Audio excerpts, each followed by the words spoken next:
Quels sont les derniers achats du meilleur gérant des fonds d'investissement de l'Europe? Qu'est-ce qu'il a acheté sur ces derniers mois? Quelle est sa performance? Et comment vous pouvez tirer profit et avoir des astuces d'investissement avec les managements et les achats qu'il a réalisés? Je suis Michael Ravaneda, je suis analyste financier diplômé par la Société française des analystes financiers. Et sur cette chaîne Club de valeurs, vous allez recevoir tout ce qu'il faut des conseils d'investissement de long terme. N'hésitez pas à faire un tour sur la chaîne et de me suivre aussi sur Instagram, Club de valeurs. J'ai commencé à faire mes investissements en 2011 au Brésil et depuis 2017, tous mes investissements sont en euros et en dollars. Et depuis longtemps, j'ai fait des investissements avec des small caps, des petites sociétés. Small caps vient de l'anglais, small c'est petit, caps capitalisation. C'est un type d'investissement qui on souhaite acheter des petites sociétés qui peuvent devenir les géantes de demain. C'est déjà démontré qu'à long terme, c'est la stratégie la plus rentable, même que ce soit aussi un peu plus risqué. Et les meilleurs fonds d'investissement de l'Europe, managés par William Higgins, c'est un fonds de performance historique, la meilleure performance de l'Europe sur les 30 dernières années. J'ai fait une interview avec M.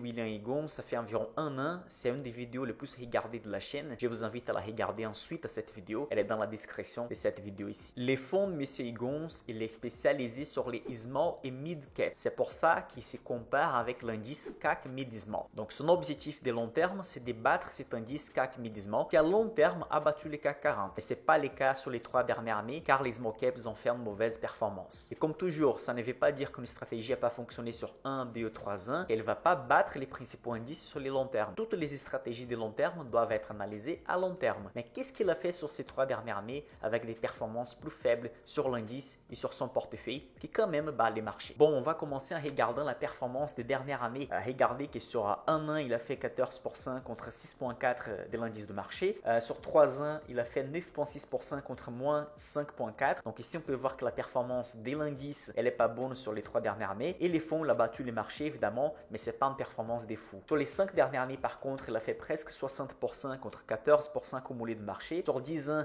178 contre 81 et depuis 1993, il a cumulé plus de 4000% de rentabilité et l'indice a fait presque 700%. Donc, en termes de rentabilité annualisée, il est à 12,9% par an et les marchés est à 6,9%. L'image suivante que je vais vous montrer dans quelques secondes, c'est intéressante pour analyser la performance annualisée, mais il faut jeter un œil sur l'information qui est à droite de cette image et peu de gens font attention. Remarquez ici, vous voyez que dans la majorité du temps, les fonds les gagnants, il est positif à chaque année, mais remarquez que 23 ans sur 30, la performance de fonds était supérieure à la moyenne de marché. Donc, ça veut dire qu'il y a presque un tiers du temps et les fonds ne battent pas les marchés. Mais si on regarde sur les longs termes, la performance de fonds est largement supérieure à la moyenne de marché. Et en bas ici, vous allez voir aussi qu'il y a 25 ans de performances positives sur 30 ans. Donc, ça veut dire qu'il y a environ 20-25% de toutes les périodes d'investissement, des années d'investissement, et les fonds, ils étaient même au négatif. Ce sont les années des crises ou les années de récupération. Donc, même les meilleurs investisseurs de l'Europe, et si on regarde même aux États-Unis, les meilleurs investisseurs américains et du monde, il y a aussi toujours à 20% de la période complète que les fonds normalement n'arrivent pas à battre les marchés, même pour les fonds qui battent les marchés sur les longs termes. Et c'est ça qui va arriver aussi avec votre portefeuille comme particulier. C'est impossible d'avoir une stratégie d'investissement qui bat tous les temps les marchés. C'est pour ça que vous ne devez pas sauter d'une stratégie vers l'autre. Vous devez garder une stratégie parce que ça peut tomber dans les cas quand vous allez changer de stratégie. Ça peut être aussi la mauvaise période de la prochaine stratégie. Rien ne vous empêche d'avoir 2 stratégies par exemple dans votre portefeuille. Moi, j'ai la moitié de mon patrimoine sur les small cap, l'autre moitié, presque la moitié actuellement sur les stratégies à dividendes. Avant, j'avais beaucoup de small cap, je commençais à basculer vers moitié-moitié. Pour moi, pour mon âge, pour mon profil actuel, c'est meilleur compromis des risques et rentabilité. On va jeter un œil sur la performance des 3 ans. Regardez sur ces graphiques qu'il a fait la performance cumulée de 5,9% sur les 3 dernières années. C'est que c'est pas ouf. Par contre, l'indice, il a fait moins 9,4%.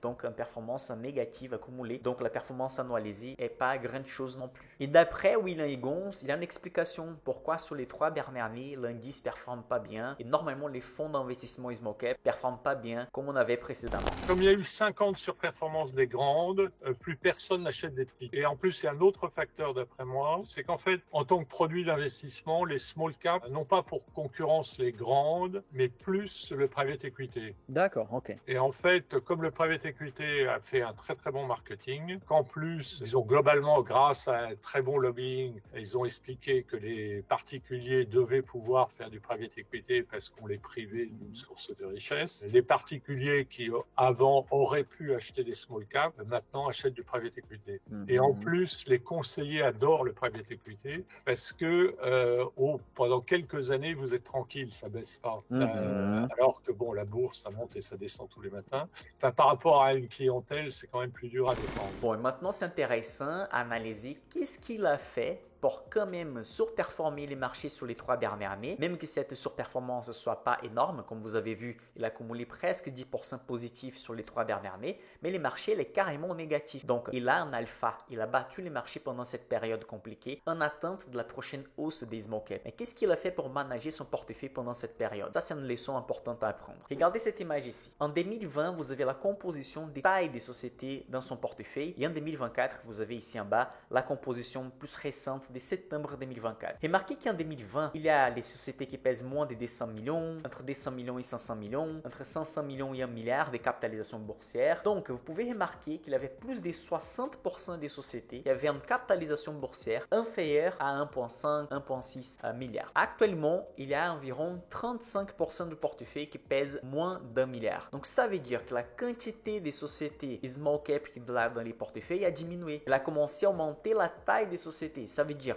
qu'elle a commencé à prioriser les sociétés mid-cap, des tailles moyennes qui pèsent plus d'1 milliard, mais moins de 10 milliards. Il a le droit de placer dans ses fonds des sociétés small et mid-cap parce qu'il fait son comparatif par rapport à l'indice CAC mid-small. Ça veut dire l'indice CAC 40 qui prend en compte les petites et moyennes sociétés. Vous allez remarquer sur l'image suivante quelles sont les sociétés qui pèsent plus d'1 milliard dans son portefeuille actuellement. Cette image, c'est de septembre 2024. Vous avez Publicis, par exemple, Dassault Aviation. Vous avez les groupes Eli, Technip Energy, Iscor. Vous avez Ipsos, LDC, Coface, F1, Esso. Beaucoup de sociétés de taille moyenne qui versent des dividendes. Ça, c'est quelque chose fait pas seulement par les fonds de M. Higons, mais des autres fonds mid et small cap en France et en Europe. Ça veut dire, dans un marché baissier des small cap, ils ont réussi à atténuer cette baisse en recevant des dividendes des sociétés qui sont plutôt des tailles stables pendant cette période compliquée. Un conseil que je donne à tous mes abonnés de services payants de consulting financier qui font mon suivi des portefeuilles, l'abonnement pour suivre mes portefeuilles des small cap et dividendes, c'est que sur les dernières années, c'est important de prioriser les sociétés à dividendes ou simplement des tailles moyennes ou des big cap en Europe. Aux États-Unis, il y a des small cap qui ont fait des excellentes performances, mais en Europe, on a un marché compliqué. C'est pour ça que vous n'êtes pas obligé à rester avec une seule stratégie, mais c'est important de la garder au moins avec un pourcentage de portefeuille. Et le simple fait de basculer vers les mid-cap, quand même, vous êtes exposé à un marché plutôt small. Parce que c'est bien différent d'acheter une société comme Louis Vuitton par rapport à une société comme TF1, Iscor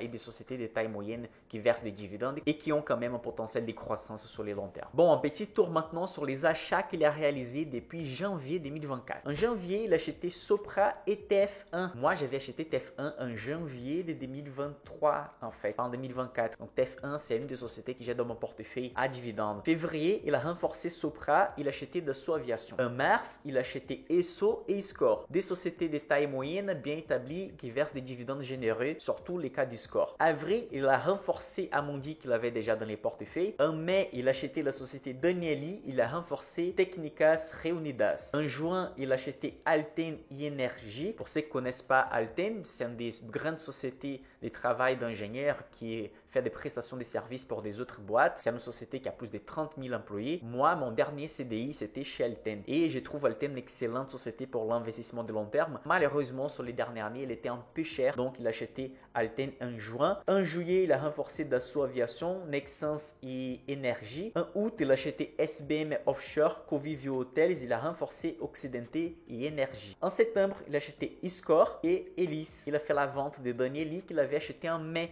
parce que la société a annoncé des résultats en baisse. C'est important de savoir, quand vous constituez un portefeuille d'investissement de long terme, vous créez en fait un scénario positif en termes de rentabilité, mais vous augmentez la probabilité d'être positif. Par exemple, à la place d'acheter une centaine d'actions ou acheter un ETF, là, a priori, le stock picking va prioriser acheter quelques sociétés qui vont performer mieux que la moyenne. Pour faire ça, vous allez sélectionner les sociétés les plus rentables, les sociétés moins endettées, les sociétés avec des marges plus élevées et avec un fort potentiel. Pour ça, vous allez analyser les ratios fondamentaux ou faire l'analyse fondamentale d'actions. J'ai un e-book qui explique ça gratuitement. Vous allez trouver les liens dans la description. Mais si vous achetez donc une centaine de sociétés avec des ratios plus importants des ratios plus qualitatifs par rapport à la centaine de sociétés ou par rapport à l'ETF, donc vous augmentez la probabilité de succès. Évidemment, vous êtes moins diversifié, donc il y a une augmentation de risque et volatilité. Par contre, vous augmentez la probabilité de gagner également. Mais rien n'empêche les PDG de prendre de mauvaises décisions, rien n'empêche d'avoir un problème macroéconomique. C'est normal dans un portefeuille actif d'avoir 2, 3, 4 ou 5 sociétés qui ne vont pas performer bien. Par contre, les autres vont compenser cette perte, surtout si vous faites un bon management de portefeuille, comme c'est le cas du meilleur gérant de l'Europe. Donc, il n'a pas hésité de vendre une société, même après quelques mois d'achat. L'investisseur particulier, parfois, il fait le contraire. La société présente un mauvais résultat, il garde la société, il insiste sur la société et il y a des études qui montrent déjà que vous pouvez gagner beaucoup plus d'argent si vous basculez cette perte vers une société qui a plus de potentiel de gain. Bon, et les achats qu'il a réalisés, quel est le comportement de ces actions depuis les achats? J'ai mis dans ces premiers graphiques ESSO, Score, Alten et Técnicas Reunidas et j'ai comparé avec l'indice CAC Mid Small. L'indice CAC Mid Small sur les 6 derniers mois, il a fait 2,75% positif, mais Técnicas Reunidas a fait 51% positif et ESSO 38% positif. Alten elle a baissé de 12, Score elle a baissé de 8%. Donc vous pouvez remarquer que les achats qu'il a réalisés des gains ont compensé largement les sociétés qui ont fait des petites pertes pour l'instant. J'ai mis ici sur les graphiques des 6 mois parce que ces sociétés étaient achetées sur les 6 derniers mois. L'image suivante, vous allez voir les graphiques qui datent depuis le 1er janvier parce que ce sont des sociétés qu'il a achetées en janvier et février. Donc Sopra Steria fait -3, les groupes TF1 a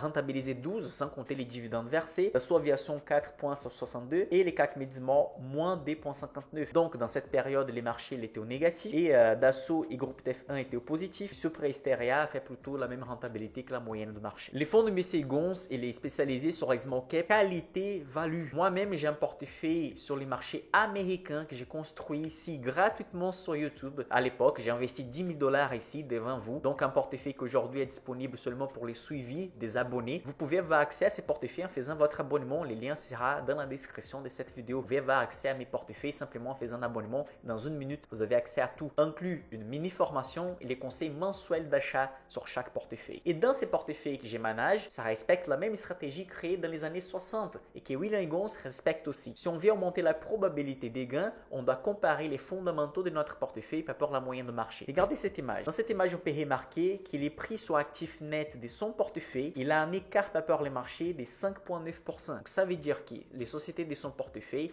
ils ont un ratio de valorisation plus faible. Elles sont sous-évaluées. Normalement, ça va augmenter la marge et le potentiel des gains à long terme parce qu'elles sont sous-évaluées par rapport à la vraie valeur qu'elles devraient avoir. La colonne du milieu, les PE, les Price Earnings, ces ratios, ils comparent les prix de la société dans la bourse, la capitalisation, par rapport aux résultats nets qu'elle génère. Normalement, plus petit, c'est mieux. Donc, vous avez ici qu'il y a un écart de 29% par rapport à la moyenne de marché. Ça veut dire que son portefeuille il est sous-évalué par rapport à la moyenne de marché. Ce sont des sociétés moins chères et plus rentables. Et aussi, sur la dernière colonne, il compare les rendements, ça veut dire les dividendes. Son portefeuille, il y a un écart de 1,5% plus élevé par rapport à les rendements moyens par an. Sur les mois de septembre, vous avez ici, il a fait une augmentation, un gain de 20% avec OB, Autoliners 14%, Rexel 13%, Sword Group 13%, Nexans 12% positif. Il montre aussi à chaque mois sur son site les principales pertes. Donc Blackman -11, Esso -12, Danieli -14, Elise -16 et Delphigen -32%. Comme toujours, dans un portefeuille qui a 50-60 actions, c'est normal d'avoir quelques sociétés qui vont perdre. Normalement, les gains des gagnants doivent être supérieurs à cette perte sur le long terme. C'est que c'est le cas car c'est un fonds qui bat les marchés depuis longtemps. Donc, quelles sont les astuces que les particuliers peuvent profiter de cette vidéo? Les managements des portefeuilles. Si vous avez une stratégie ou deux stratégies dans votre portefeuille et si vous savez qu'il y a un indice ou une des stratégies qui ne va pas performer bien dans les prochaines années ou ne performe pas bien sur la dernière année, vous pouvez commencer à prioriser l'autre stratégie, mais sans quitter la stratégie qui est en baisse. Parce que c'est justement l'effet d'accumuler et continuer d'acheter des bonnes sociétés pendant cette baisse que vous allez profiter lors de la période de haut. L'effet d'acheter des sociétés qui sont mieux que la moyenne du marché. Si vous êtes un investisseur actif, essayez d'acheter toujours des sociétés avec des bons fondamentaux. Ça va augmenter la probabilité de succès. Vous pouvez avoir accès à mes portefeuilles qui respectent justement ces critères des values, des sociétés sous-évaluées et plus rentables que la moyenne du marché. Nous avons un portefeuille dividende américain, dividende Europe et small caps, petites sociétés américaines à votre disposition. Les liens dans la description. Également, vous avez les liens de préinscription pour notre consulting. Ça veut dire que moi et mon équipe, on va faire une réunion avec vous pour analyser votre vie financière, analyser vos investissements. Si vous partez des zéros, on va vous conseiller une stratégie qui s'adapte à vous. Les liens sont dans la description de cette vidéo. Si vous avez bien aimé, si vous avez appris quelque chose, n'oubliez pas de laisser les likes et de partager cette vidéo avec vos amis. À plus!